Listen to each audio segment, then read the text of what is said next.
and I enlisted in the Navy in June of 1941 at Corcoran, California, which is halfway between Fresno and Bakersfield. And was after recruit training, I was assigned to the battleship Tennessee, which I joined in August of 1941. Traveled the next day. We got underway for Hawaii and my destiny, and took us about 6 days to make the transit. And from that time until December 6th, we went to sea every week, and we worked very hard at training for battle conditions. And then we came back into port in Pearl Harbor on a Friday afternoon, tied up at various mooring buoys and piers and things, and we did that every week. So that's kind of important from a research point of view, because for a surprise attack, they needed to know where the ships tied up and when they did it. And we did it every Friday, and so they planned their attack for Sunday, and we were in port in one of the same places, and they knew exactly who was at what mooring. And when they came in with their surprise attack, why, they all had pre-assigned ships to go bomb and torpedo. And I personally would like to mention the night before, because I had gone over to the IEA, not the IEA, the Naval Station Recreation Center, and to hear the Battle of the Bands. And while I was there, I discovered they were having a jitterbug contest, and I danced with a little girl. I was 17. I danced with a little girl who was 10, and we won the contest.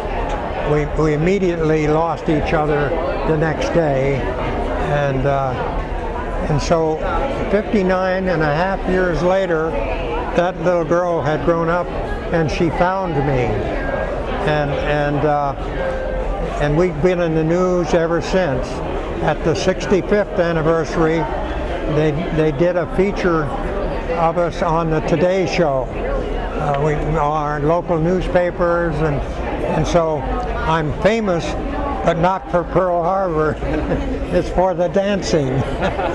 And but on that day, December 7th, I was on board ship and dressed. I had finished cleaning my cleaning station, as all sailors had to do, young ones anyway.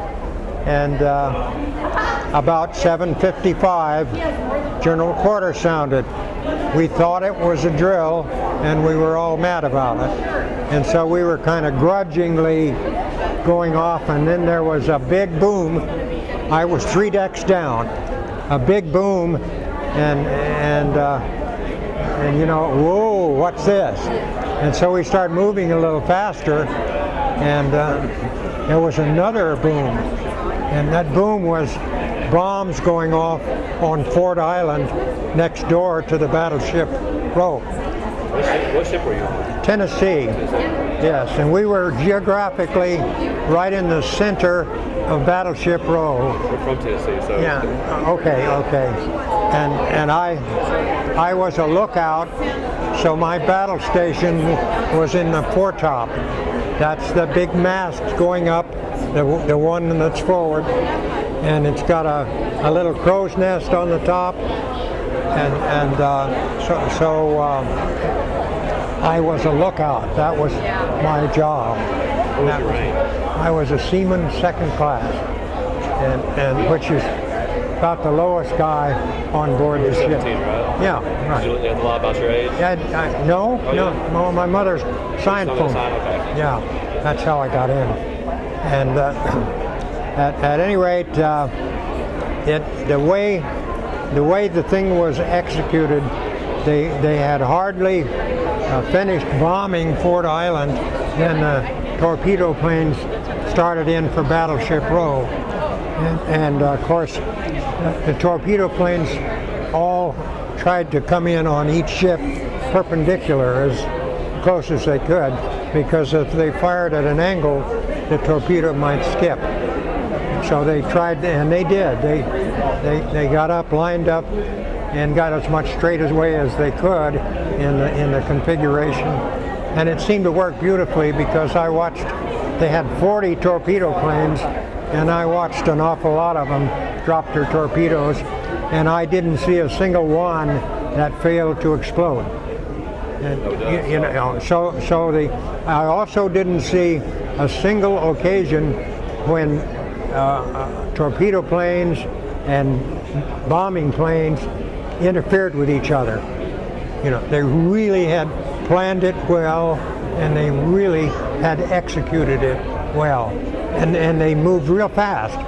And the torpedo planes were hardly finished when the dive bombers came, and the ships that they couldn't reach with torpedoes, then the dive bombers tried to drop bombs on them, and my ship got hit twice. Once in turret number 2, which hit the center gun, penetrated the gun to the bore and split the barrel. That's a real armor-piercing bomb. If that bomb had gone either side of the gun barrel, it would have gone into our forward magazine, and we would have been a second Arizona. About 15 minutes into the battle, the Arizona blew up, and it was such a terrific explosion that there was just a surge of power, and it felt like the foretop to the Tennessee was going to break off. And it went right down to the limits and kind of sat there for a little while, and we're all waiting, and slowly it came back to normal. And I was wounded by the bomb that hit the center gun, and turret number 2, it sent some shrapnel came up between my feet in the foretop, and that's why I wear the Purple Heart. The horizontal bombers were the third wave, and they weren't so good. Maybe it's because we finally started shooting hot and heavy, and we had 14 bombs that went in the water on our starboard side. All of them were intended for us, but I guess the aircraft were losing some of their sporting blood because of the heavy anti-aircraft fire.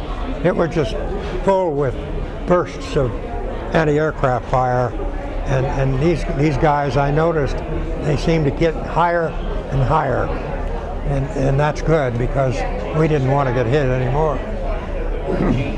And we watched the Nevada. We did watch the Arizona when it blew up, and of course when it came up out of the water, it broke in half, and when it broke in half, then it plunged back into the water.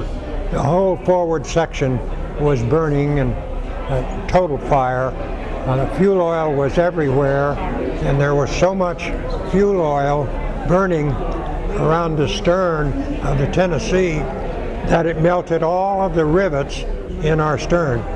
And we had the ship's engines going at full speed ahead with the screws turning behind us. We couldn't move because we were tied down to the mooring buoys, but that was sending a surge of water back into the fire and blowing it away from us. And we also had our fire hose. And as you look at the pictures, you'll see the Arizona, and you'll see a ship in front with all kinds of water coming out at their stern. That's the Tennessee keeping that fire away to the best of our ability. All of the ships burned. There was fire everywhere. It was a mess. And of course we watched the Oklahoma roll over, and they cut holes in the bottom, and pulled the men out 3 and 4 days after the After the attack? Yeah. 3 or 4 days? These guys, well, they thought they were dead. And when they came out of the bottom, just about to a man, they threw their arms up in the air and went running into the water. Ah! I guess they were, all they wanted to do was to get away from that horrible memory. And they had to kind of tackle them and hold them to keep them out of the water because they didn't want to lose them to drowning after going to all that trouble.